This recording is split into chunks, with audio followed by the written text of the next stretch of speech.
하나님의 말씀은 에베소서 4장 5절입니다. 에베소서 4장 5절입니다. 함께 읽으시겠습니다. 주도 한 분이시요 믿음도 하나요 침례도 하나요. 아멘. 에베소서 강의 38번째 시간입니다. 본문 에베소서 4장 5절의 말씀을 갖고 주인이라는 제목으로 함께 나누기를 원합니다. 부제목은 믿음도 하나요입니다. 오늘 설교 제목이 주인입니다. 우리는 종종 주인이라는 단어를 사용합니다. 이 단어를 듣기도 하고 말하기도 하고 또 보기도 합니다. 한국에서는 이런 경고문을 많이 보았는데요. 여러분도 그러셨을 겁니다. 맨 밑에 뭐라고 써있죠? 주인 백. 주인 성이 백씨라는 건 아니고요. 주인이 있었다는 얘기죠. 이런 그 다음 화면 보시면 이런 경고문도 있습니다. 가끔 보셨나요? 목욕탕 같은 데서? 예. 그 다음은 개조심 경고문입니다. 마지막 화면 한번 보실까요? 이런 안내문도 있습니다. 여기서는 잘 보기 어렵지만 한국에서는 자주 보입니다. 그죠? 저는 작년 11월 말에 이사과로 이사를 왔습니다. 이사과 주민이 되었죠. 저희 집에 오신 분은 아시겠지만 저희 집은 작지만 아주 예쁜 타운하우스입니다. 저는 이 집의 주인이 아니고요. 주인은 따로 있는 세입자입니다. 올 초에 타운하우스 빌딩 전체가 배수관이 막히는 사고가 있었습니다. 그래서 HOA 주관으로 집집마다 화장실과 바닥 공사를 했어요. 그래서 얼마 전에 지지난주에 마쳤습니다. 그러니까 2달이 넘는 시간 동안 공사를 했는데요. 그 시간 동안 집주인과 자주 연락을 하게 됩니다. 왜 그렇죠? 제가 주인이 아니라서 그래요. 제가 주인이 아니까 집주인이 이렇게 승인하고 이렇게 허락해 줘야 되니까요. 이처럼 집에 관한 모든 권리와 권한은 주인에게 있습니다. 동시에 그 책임도 주인에게 있습니다. 주인은 권리도 권한도 책임도 갖고 있습니다. 오늘 나눌 내용은 이 주인에 관한 것입니다. 그것도 저와 여러분의 주인에 대한 것입니다. 지난 시간까지 내용을 조금 생각해 보면요, 우리는 지금 무엇을 나누고 있냐면요, 교회의 하나됨에 대해서 나누고 있어요. 교회의 하나됨. 교회의 하나됨은 이미 성령께서 하신 일입니다. 따라서 교회의 하나됨을 힘써 지키라는 것은 하나님께서 주신 선물을 누리라는 거예요. 이미 하나 되게 하셨으니까. 그러면 하나님의 선물이 무엇인가요? 선물이 무엇인 줄 알아야 그걸 누릴 거 아닙니까? 그 선물은 그리스도시다. 그리고 그 선물은 하나님의 생명이시다. 이게 지난 시간에 나눈 내용이죠. 그분 안에서, 예수 안에서 누리는 하나님의 생명, 그것이 우리가 누려야 할 것이고, 다시 말해 힘써 지켜야 할 하나됨입니다. 그리고 그 생명을 누리는 방식이 뭐라고 했죠? 사랑입니다. 사랑하면. 그러니까 성령께서 하나 되게 하신 것을 힘써 지키라는 것의 다른 표현은 서로 힘써서 사랑하라는 거예요. 주변을 한번 보세요. 옆에를 한번 보시고 서로 힘써서 사랑하라는 거예요. 사랑할 이유가 있어서 그 사람이 내 마음에 쏙 들어서 사랑하는 게 아니고요. 우리 그래서 사랑하잖아요. 조건이 있어야 돼요. 내 마음에 들어야 사랑하잖아요. 지금 사도는 그렇게 말하고 있지 않습니다. 사랑하는 것이 하나님의 생명을 누리는 것이다라는 거예요. 그리스도를 사랑하는 사랑 안에서 이 자리에 계신 한 분 한 분을 힘써 사랑하는 것이 교회의 하나됨을 지키는 겁니다. 우리는 지금 그 하나됨의 근거와 능력이 무엇인가를 살펴보고 있어요. 지난 주일부터. 지난 주일은 그 첫 시간으로서요, 한 몸, 한 성령, 한 소망에 관해서 나누었습니다. 에베소서 4장 4절 함께 읽으시겠습니다. 몸이 하나요 성령도 한 분이시니 이와 같이 너희가 부르심의 한 소망 안에서 부르심을 받았느니라. 아멘. 성령께서 교회를 한 몸으로 세우셨습니다. 그런데 그 몸은 성령께서 세우셨으니까 이 성령은 창조의 영이거든요. 창조의 영. 그 영이 세우셨기 때문에 교회는 살아있는 몸입니다. 죽은 몸이 아니에요. 마치 마른 뼈가 생명으로 살아난 것처럼 교회는 살아있는 그리스도의 몸입니다. 이 말은 우리 모두의 모습이 죽은 자의 모습이 아니라는 거예요. 산자의 모습으로 오늘을 산다는 겁니다. 생명이 누구에게 있죠? 예수. 그렇습니다. 예수께 있죠. 따라서 살아있는 삶을 산다는 것은 예수 안에 있는 삶을 산다는 겁니다. 그분 안에 있는 것으로 그분의 생명이 흘러나오는 시간이 성도의 인생이에요. 저와 여러분의 인생은 짧은 인생이잖아요. 하나님의 생명, 그리스도의 생명이 흘러나오는 시간이라고요. 그리고 그렇게 그분의 생명을 맛본 자들만이 가질 수 있는 것이 소망이라는 겁니다. 이 소망은 세상을 다르게 보게 합니다. 소망 없는 자들과 다른 해석으로 이 세상을 보게 만들어요. 그래서 사람들은 궁금해합니다. 어떻게 그렇게 살 수 있냐고. 그렇게 살아도 되냐고. 정말 그렇게 살아도 되는 거야? 이렇게 질문을 합니다. 우리는 그 질문에 대한 답을 갖고 있는 자들이라고 사도가 이야기해요. 그들에게 대답을 들려줄, 소망의 이유를 묻는 자들에게 그 대답을 들려줄 준비가 된 사람들이 저와 여러분입니다. 성령께서 이루신 교회의 한 몸됨과 한 소망이 성령이 하나 되게 하신 것을 힘써 지키는 것입니다. 그것의 원인이고 능력이 되는 거예요. 이제 사도는 성령에서 성자 예수님으로 초점을 옮겨갑니다. 그것이 오늘 본문 5절이에요. 5절을 다시 한번 읽어보실까요? 주도 한 분이시요 믿음도 하나요 침례도 하나요. 사도가 5절을 어떻게 시작하죠? 주도 한 분이시요. 여기서 주는 주인을 뜻합니다. 그러면 그 상대방은 누구입니까? 그 주인의 소유물 된 거예요. 그죠? 주인의 소유물 된 모든 것이 상대방입니다. 그것은 집이나 토지든 부동산일 수도 있고요. 금이나 화폐 또는 자격이나 권리 등 동산이 될 수도 있습니다. 그 모든 것들은 주인에게 속해 있습니다. 그것들의 사용과 처분의 권한이 주인에게 있다는 거예요. 사람도 마찬가지입니다. 당시 사회에서는 노예가 있었어요. 그죠? 로마 제국 그 당시 사회에서는 노예가 있었습니다. 그런데 이 노예는 물건과 같이 취급되었어요. 사고 팔고 주고받고 실컷 부리다가 용도가 다 되면 폐기하는 물건과 같았습니다. 인권이 아주 짓밟힌 모습입니다. 지금 같으면 상상도 할 수 없는 거죠. 근데 그때는 그게 법이었어요. 이런 배경을 갖고 사도의 선언을 살펴보겠습니다. 사도가 주도 한 분이시오. 우리의 주인도 한 분이라고 이야기하고 있잖아요. 이 선언이 의미하는 바는 세 가지가 있는데요. 하나는 주인됨 그 자체에 대한 것입니다. 한번 생각해 볼게요. 주인의 권리의 대상의 반응에 상관없이 주인은 주인입니까? 주인이 갖고 있는 그 소유물의 반응과 상관없이 주인은 늘 주인인가요? 제 차는 이미 오래전에 페이오프가 됐습니다. 그러면 저는 제 차의 주인입니까? 다른 사람들이 저에게 당신은 주인이 아니라고 말할 수 없죠. 이제 주인과 종의 관계로 살펴볼게요. 종들이 주인을 주인이라고 부르든 말든 주인은 그들의 주인입니까? 적어도 당시 사회의 시스템 안에서는 그랬습니다.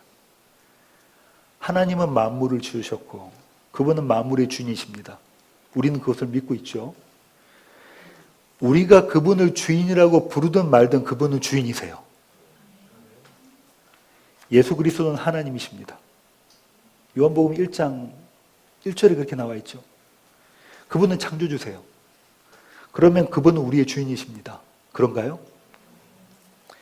우리가 그분을 우리의 주인으로 인정하는 여부와 상관없이 주님은 우리의 주인이십니다. 오직 그분만이 우리의 주인이세요. 이것은 언제나 참인 명제예요. 도저히 바뀔 수 없는 진리입니다. 이것이 첫 번째예요. 주인됨 그 자체에 대한 인식입니다. 두 번째는요, 주는 한 분이시라는 두 번째 의미는 주인됨에 대해서 인정을 하는 거예요. 앞선 첫 번째는 인정하지 않던 그분 우리의 주인이에요. 근데 두 번째는 인정하는 것입니다. 주인의 것이 허락 없이 주인의 영역을 이탈하면 그것은 죄가 되나요? 제 차를 제 허락 없이 누군가 갖고 갔어요. 자기 것인 양 사용하고 있습니다. 이거 죄입니까? 마찬가지로 종이 주인을 주인으로 여기지 않으면 죄입니다. 그런가요? 다른 사람에게 가서 그를 주인으로 받들고 섬기고 있으면 그건 죄입니다. 다시 말해 주인을 몰라보면, 주인을 인정하지 않으면 그것은 죄입니다. 이제 2000년 전에 일어난 사건으로 가보겠습니다. 요한복음 19장 13절부터 16절인데요. 함께 읽으시겠습니다. 빌라도가 이 말을 듣고 예수를 끌고 나가서 돌을 깐 뜰에 있는 재판석에 앉아 있더라. 이날은 유월절의 준비일이요 때는 제6시라. 빌라도가 유대인들에게 이르되 보라 너희 왕이로다. 그들이 소리 지르되 없이 하소서 없이 하소서. 그를 십자가에 못 박게 하소서. 빌라도가 이르되 내가 너희 왕을 십자가에 못 박으랴. 대제사장들이 대답하되 가이사 외에는 우리에게 왕이 없나이다 하니 이에 예수를 십자가에 못 박도록 그들에게 넘겨주니라. 이 장면 다 아시는 장면이 있잖아요. 대제사장은 누구를 섬기는 자들입니까? 여호와 하나님. 그들은 누구의 집에 거하는 자입니까? 여호와 하나님. 그러니까 그들이 누구의 종이죠? 여호와 하나님. 그런데 지금 그들이 누구를 주인이라고 말하고 있습니까? 가이사, 시저, 로마의 황제. 이 세상의 임금을 주인이라고 말하고 있어요. 이 장면에서 대제사장들은 죄를 범했습니까? 그 죄가 뭐죠? 주인을 주인으로 여기지 않는 거예요. 주인을 주인으로 여기지 않는 겁니다. 죄는 이거예요. 종이 주인을 모르는 것이 죄입니다. 그러니 예수는 우리의 고백이나 인정과 상관없이 우리의 주인이십니다. 그 첫 번째였죠. 그분은 하나님이시기에 그 사실은 변함이 없습니다. 그런데 두 번째, 만약 우리가 그분을 모른다면, 다시 말해 그분을 주인으로 여기지 않으면 우리는 죄를 짓는 겁니다. 예수 믿지 않는 것이 죄예요. 성경은 명확하게 말합니다. 예수 믿지 않는 것, 하나님을 하나님으로 여기지 않는 것, 우리의 주인을 몰라보는 것, 그것을 죄라고 해요. 이런 바탕 위에 마지막 세 번째, 주는 한 분이라는 고백이 어떤 의미를 갖는지를 살펴보겠습니다. 로마서 10장 9절부터 10절입니다. 함께 읽으시겠습니다.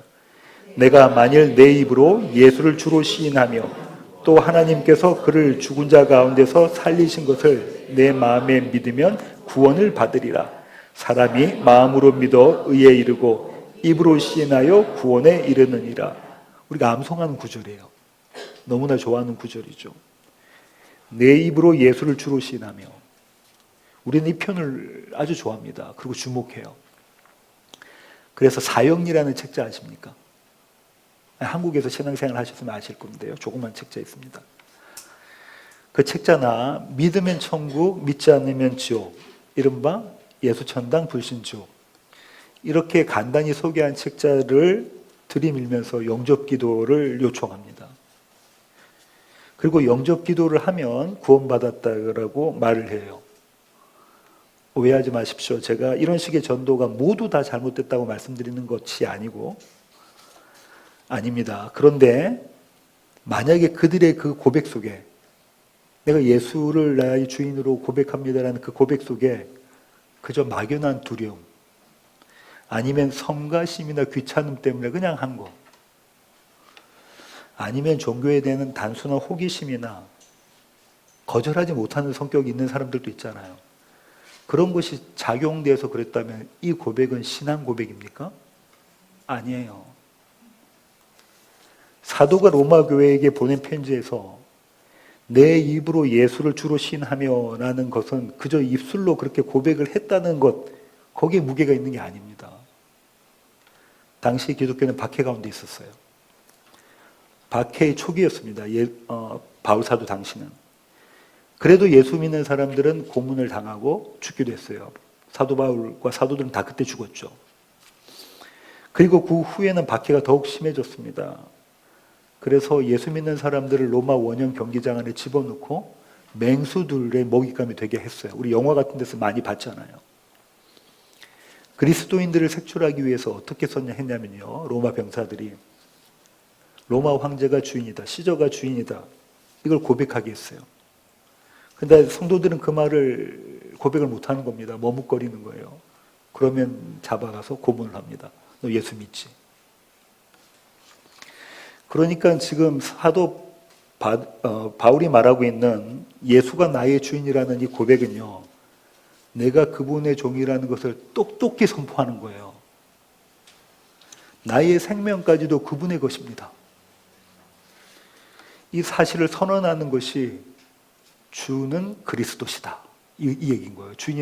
주님이 예수 그리스도가 나의 주인이라는 고백입니다. 이 신앙 고백은요.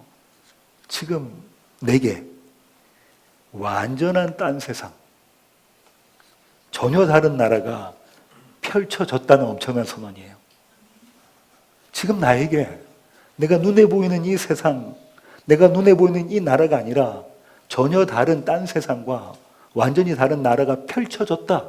이 고백이 예수 그리스도가 나의 주인이십니다라는 고백입니다.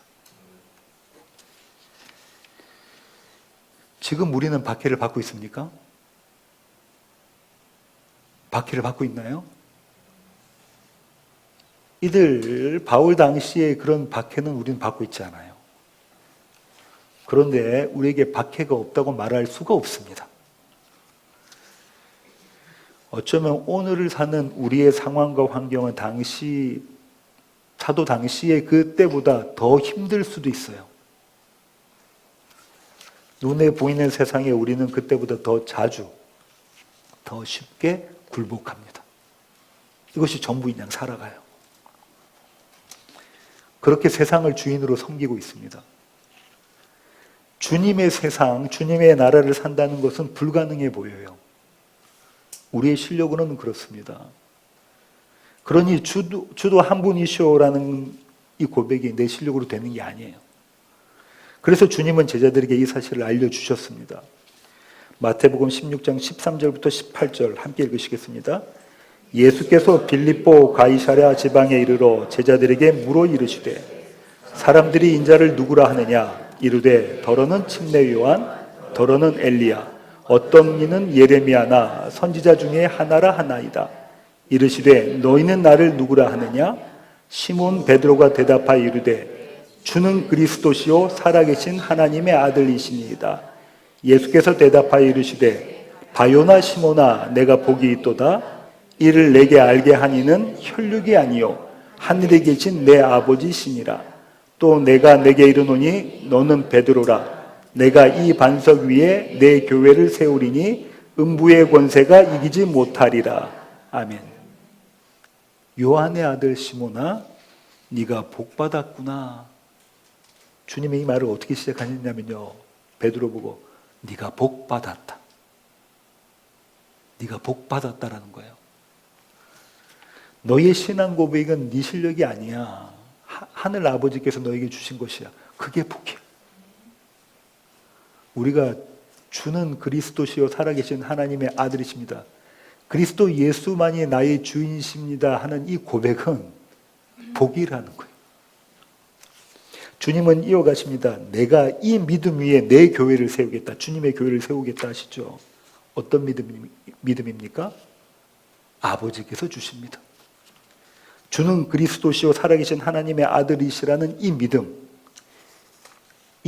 위에 내 교회를 세우겠다. 이제 이 믿음에 대해서 더 살펴보기를 원합니다. 우리를 하나 되게 하는 두 번째 원인이면서 능력이 이 믿음이에요. 한 믿음. 믿음이 하나라는 것은 무슨 뜻입니까? 우리는 이 구절을 어떻게 해석해야 합니까? 먼저 믿음이 하나라는 것은요. 교회는 그리스도 예수를 믿는 공동체라는 거예요. 누구를 믿는 공동체요? 그리스도 예수를 믿는 공동체. 믿음의 방점이 누구에게 찍혔습니까? 예수 그리스도. 우리가 믿는 분은 오직 그리스도 예수뿐입니다. 그분을 믿는 믿음 외에 다른 믿음은 없어요. 우리는 그분이 하나님이시고 창조주이시며 성부 하나님의 유일한 하나님이심을 믿습니다. 우리는 그분이 성령을 통해서 동정녀에게 탄생하신 죄가 없으신 인간이심을 믿습니다. 우리는 그분이 십자가에서 죽으심으로써 우리의 모든 죄, 과거와 현재와 미래의 죄까지도 영단반에 사여졌음을 믿습니다. 우리는 그분이 죽으신 지 사흘 만에 무덤에서 일어나셔서 당신의 부활을 증거하시고 승천하셔서 하나님 우편에 계신 것을 믿습니다. 우리는 그분이 성부에 정하신 그날에 다시 오셔서 우리를 살리시며 창조의 모든 계획을 완전히 성취하실 것을 믿습니다. 이것이 예수 그리스도를 믿는 한 믿음입니다. 더불어 믿음이 하나라는 것은요, 그 믿음 외에 우리가 더할 것이 조금도 없다라는 거예요. 예수 믿는 믿음 외에 더할 것이 아무것도 없다라는 겁니다. 우리의 수고와 열심이 우리의 구원의 원인이 되지 못해요. 우리의 지혜와 능력이, 그리고 우리의 선함과 의로움이 믿음을 좌우하지 못합니다. 사도는 앞선 장에서 이 사실을 이미 밝혔어요. 에베소서 2장 8절부터 9절입니다. 함께 읽으시겠습니다. 너희는 그 은혜에 의하여 믿음으로 말미암아 구원을 받았으니 이것은 너희에게서 난 것이 아니요 하나님의 선물이라. 행위에서 난 것이 아니니 이는 누구든지 자랑하지 못하게 함이라. 우리 모두는 자격이 없다는 거예요.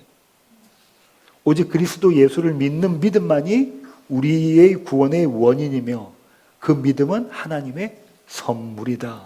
사도가 그렇게 얘기해요. 저와 여러분이 지금 이 자리에 모여서 하나님을 예배하는 것은 그분이 선물로 주신 믿음의 결과입니다. 값 없는 선물입니다. 그러니까 누구 보고 믿음이 있다 없다. 저 집사님 믿음 있어 없어. 저 집사님 믿음이 커 작아. 이런 말 할 수가 있습니까? 없어요. 우리는 마치 믿음이 우리의 것이냐, 우리의 실력으로 얻은 것이냐. 김 집사님 믿음이 있어요 없어요? 박 집사님 믿음이 커요 작아요? 아무도 우리의 믿음을 판단할 수가 없어요. 그 믿음이 오직 예수 그리스도를 믿는 믿음이고, 그 믿음이 그분의 공로는 더할 수 없는 믿음이기 때문에 그렇습니다. 그렇게 믿음은 하나예요. 교회는 그 믿음 위에 서 있다는 겁니다. 저와 여러분은 이 한 믿음을 갖고 있습니다. 이제 성령이 하나 되게 하신 것을 힘써 지키라. 다시 말해 서로 힘써 사랑하라의 마지막 원인과 능력인 한 침례에 대해서 살펴보기를 원합니다. 침례가 하나라는 것은 무슨 뜻입니까? 여러 번 침례를 받는 사람도 있습니까? 많지는 않지만 있습니다. 복음 본색이라는 책, 구원의 확신이라는 책, 두 책 아주 좋습니다. 이 책을 저술한 유명한 침례교 목사님인 제임스 그리어가 그랬어요. 여러 번 침례 세례를 받았어요. 그분의 책을 읽어보면 그 이유를 알 수 있는데요. 오늘 시간이 없어서 그 얘기는 못 하겠고요. 침례가 하나라는 것은 단 한 번만 침례를 받으라는 이야기는 아닙니다. 그런가요? 그렇다고 그 말이 여러 번 침례를 받으라는 말도 아니에요. 그런 의미의 한 침례가 아닙니다. 침례라고 번역된 헬라어 단어는 밥티스마예요. 근데 이게 어떤 동사가 원형이냐면 밥티조가 원형입니다. 밥티조는요, 물에 잠기다예요. 물에 잠기다, 완전히 물에 잠기는 거예요. 물이 완전히 덮은 거예요. 마치 이럴 것 같습니다. 바다 한가운데 배가 있어요. 그 배가 파도에 휩쓸려가지고 가라앉습니다. 이게 밥티조예요. 완전히 잠기는 거. 이런 그림을 머리에 두고 침례의 의미에 대해서 살펴보기를 원합니다. 침례의 의미를 단 한마디로 요약한다면 이렇습니다. 그리스도 예수와 한 몸 됨. 그리스도 예수와의 연합이 침례예요. 그분과 한 몸이 되었다는 것은요, 그분의 사망과 부활이 나의 것이라는 뜻이에요. 로마서 6장 3절부터 5절 함께 읽으시겠습니다. 무릇 그리스도 예수와 합하여 침례를 받은 우리는 그의 죽으심과 합하여 침례를 받은 줄을 알지 못하느냐.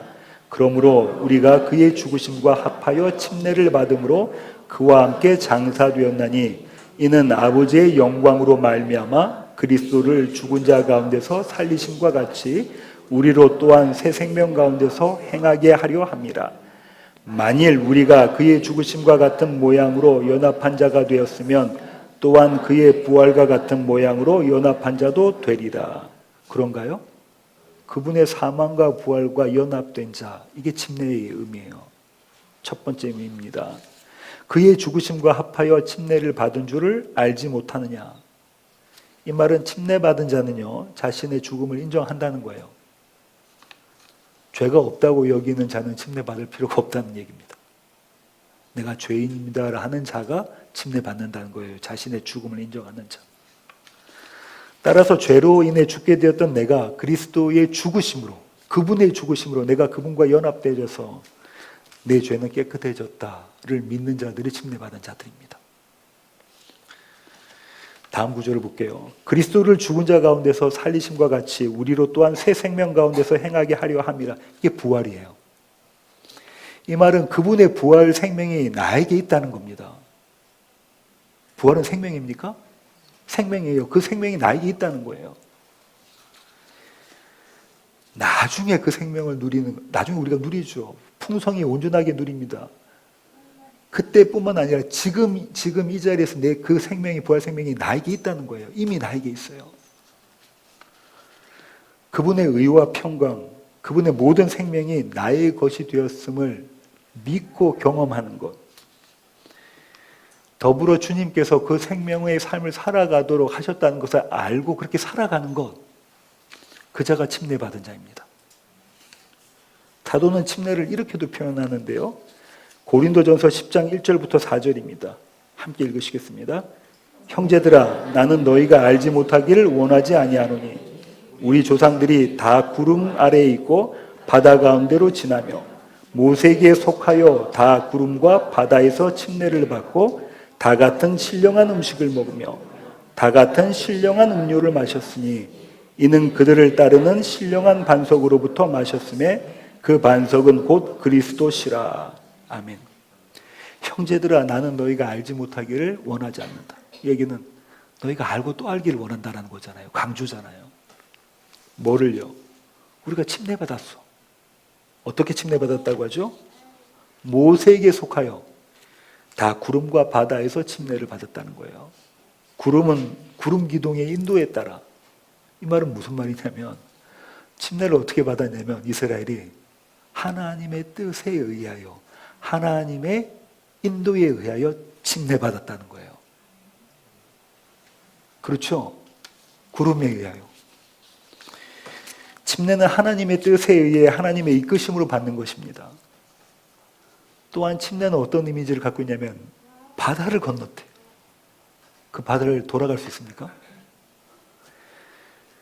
건넌 바다를 돌아갈 수 없는, 돌이킬 수 없는 것이 침례예요.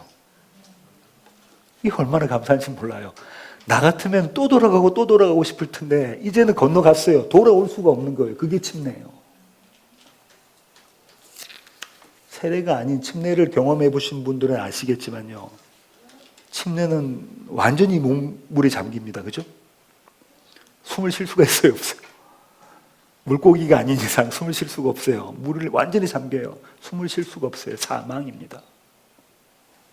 우리의 옛사람이 거기 그 자리에서, 그 바다에서 죽었다 해요. 그리고 그렇게 죽은 자를 물 위로 끄집어 올립니다. 그때 비로소 뭘 쉬죠? 숨을 쉽니다. 이 숨이 새 창조의 숨이에요. 새 사람으로 출생했다는 겁니다. 따라서 침례는요, 거듭남, 중생, 본어겐, 리버스, 이것을 상징적으로 의미함과 동시에 신앙적 고백이 침례예요. 이 침례가 너무너무 우리 교회에게 중요한 의식입니다. 또 중요한 의식이 하나가 더 있죠. 침례교회에서는 의식이 두 가지밖에 없어요. 침례와 주의 만찬. 사도는 주의 만찬도 표현하고 있습니까? 다 같은 신령한 음식을 먹으며 다 같은 신령한 음식을 마셨으니, 무슨 말이냐면 똑같은 음식을 먹고 똑같은 물을 마셨다는 거예요. 똑같은 포도주. 이게 주의 만찬의 의미입니다. 한마디로 그리스도 예수를 먹고 마셨다는 겁니다. 먹고 마시는 것은 날마다 해야 합니까? 그렇게 하지 않으면 어떻게 되죠? 죽어요. 침례는 우리가 예수를 처음 영접했을 때 신앙 고백으로 하는 거지만, 주의 만찬은 계속 하는 거예요. 먹고 마시지 않으면 죽는 것처럼 성도의 본질적 삶이 무엇이냐면 그리스도 예수로 한 몸 된다는 거예요. 그것이 성도, 저와 여러분의 본질적인 삶이라는 겁니다.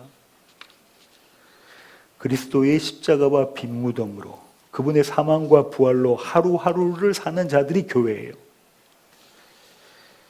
이게 침례의 첫 번째 의미예요. 침례의 두 번째 의미는요, 그리스도와 한 몸 되었다는 것의 두 번째 의미는 교회와 한 몸 되었다는 거예요. 침례를 받는 그 의미는 교회와 한 몸 됨입니다. 교회의 한 지체로 사랑 안에서 생명을 누린다는 거예요. 우리 김 집사님 이야기를 떠올려 보십시오.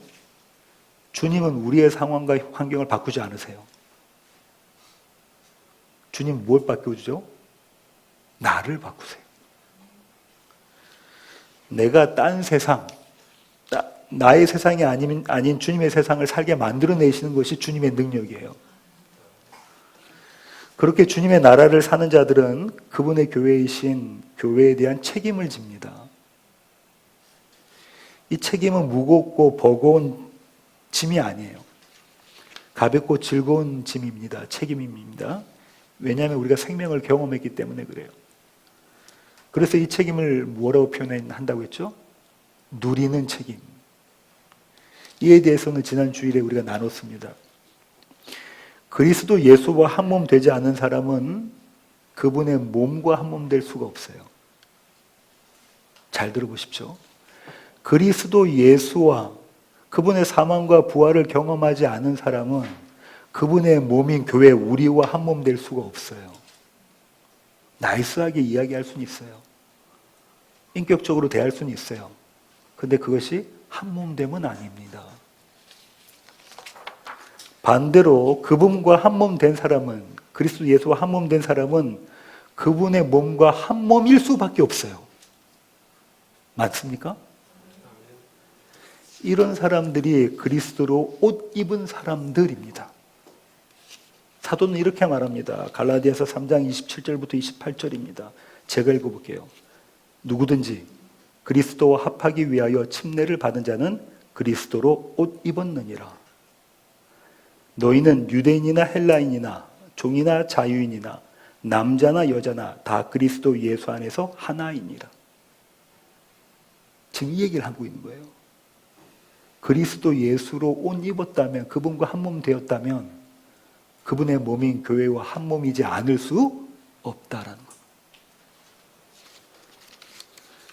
도저히 하나 될 수 없는 그룹을 지금 여기 적어 놓은 거예요. 유대인과 헬라인은 하나 될 수 없습니다. 종과 주인은 하나 될 수가 없어요. 남자와 여자는, 그 당시 그 문화에서 남자와 여자는 하나 될 수가 없어요. 엄격한 신분의 차이가 있었어요.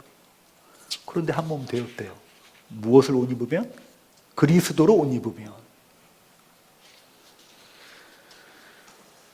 그리스도로 옷 입는다는 것은요, 그분의 사망과 부활에 참여한다는 것이고, 그 얘기는 나는 죽고 그리스도가 사시는 방식으로 오늘 산다는 거예요. 나는 죽고 그리스도가 사시는 방식으로. 설교의 결론을 맺겠습니다. 종은 주인이 속한 세상에서 삽니다. 맞습니까? 주인이 속한 나라가 종의 나라예요. 이걸 구별을 잘 하셔야 돼요. 종은 주인이 속한 세상에 사는 사람들이고 주인이 속한 나라에 사는 사람들이 종입니다. 이것은 선택의 문제가 아니에요. 종이 선택할 수 있는 게 아닙니다. 이것은 우리 앞에 이미 주어진 것입니다. 세상에 나가면 우리 눈에 매력적으로 보이는 이 세상이 너무 매력적이에요.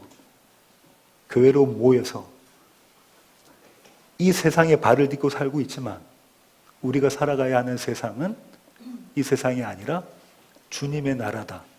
그걸 확인하고 그걸로 위로하고 그것을 격려하는 것이 교회 공동체입니다. 갈라디아서 6장 14절입니다. 세 번역으로 읽겠습니다. 함께 읽으시겠습니다. 그런데 내게는 우리 주 예수 그리스도의 십자가 밖에는 자랑할 것이 아무것도 없습니다. 그리스도로 말미암아 내 쪽에서 보면 세상이 죽었고 세상 쪽에서 보면 내가 죽었습니다. 내 쪽에서 보면 세상이 죽었습니다. 세상 쪽에서 보면 내가 죽었습니다. 듣기 좋은 이야기가 아니에요. 저와 여러분이 이렇게 산다는 거예요. 그냥 단순히 듣기 좋은 얘기가 아닙니다. 교회는 이렇게 산다는 거예요. 내 쪽에서 보면 세상이 죽어버렸어. 세상 쪽에서 보면 내가 죽었어. 이 고백을 하는 사람들이 교회입니다. 주님의 나라가 나의 나라가 된 사람들. 뭐라고요? 그리스도 예수의 나라가 나의 나라가 내 나라가 된 사람들. 그렇게 복음으로 오늘을 사는 사람들. 그 사람들이 교회예요. 저와 여러분입니다. 기도하시겠습니다. 주님, 그렇습니다. 성령께서 이미 하나 되게 하신 것을 우리로 하여금 힘써 지키라라고 사울이 우리에게 요청합니다. 하나님, 이것은 이미 우리에게 주신 하나님의 생명 그리스도 예수를 누리라는 것입니다. 그분과 한 몸 되어서 그분과 연합함으로 그분이 내가 되고 내가 그분이 되는 이 경험, 그분이 나의 주인이 되고 나는 그분의 종이 되는, 나는 그분의 나라를 살아가는 이 경험으로 하루하루를 살아가는 우리의 낮은 울타리 교회 모든 교회 가족 되게 하여 주시옵소서. 귀하신 예수님의 이름으로 기도합니다.